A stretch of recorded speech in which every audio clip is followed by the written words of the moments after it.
So just a quick update on Minnesota and what is going on. Trump has vowed a day of reckoning and retribution for Minnesota Democrats. Um, yeah, this is the guy, the spirit of unity, Jesus follower that you know and love. Um, Tim Walz came out and said, "You're admitting that basically this is just nothing but political retribution. You've lost in Minnesota the last three times, and now you're putting lives at risk and wasting enormous resources in the process."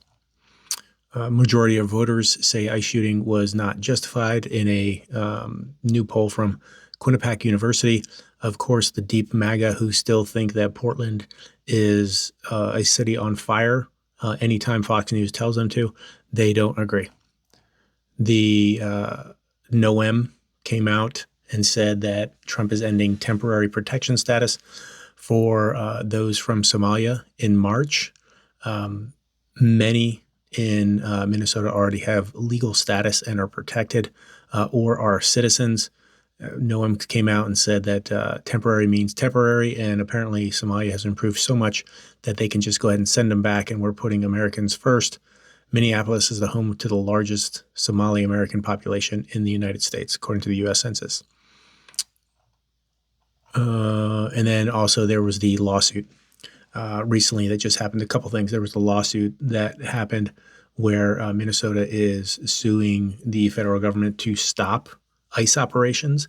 And if a federal judge comes around quickly enough, they could potentially pause that and stop operations in the city, which would be great.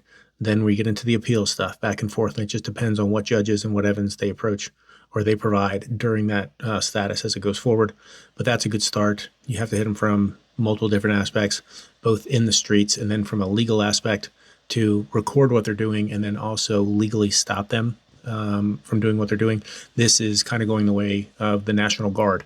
And if you remember, the courts stopped the Guard from going into certain cities.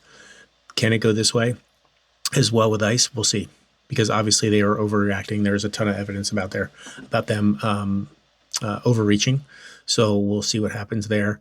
And then there were 4 individuals who resigned from the DOJ, I believe, who would have led an investigation into the shooting of Renee Good. And so they resigned over some of the decisions that were made inside the DOJ. Again, these are people that hopefully will come up before a court or before Congress to provide testimony on what is going on as this starts to steamroll. So that's kind of the update right now. I'm trying to get on with local leaders in Minnesota. I'm still trying to get with the lieutenant governor there for Minnesota as well. So I'll keep you posted.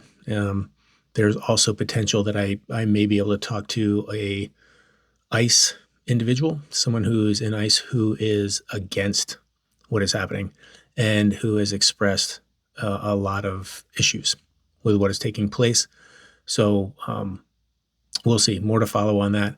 Obviously, that is something that would have to be very close hold, and it would basically be me asking questions and then getting responses with no faces, no voice, things like that. That's a tough situation to be in right now.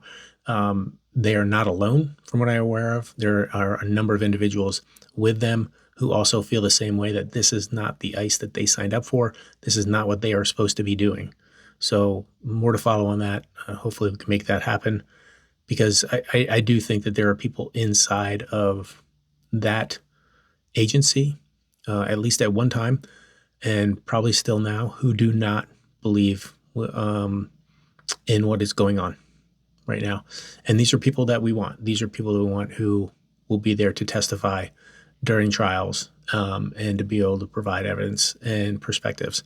So fingers crossed on that, and we'll see where that goes. Okay, thanks.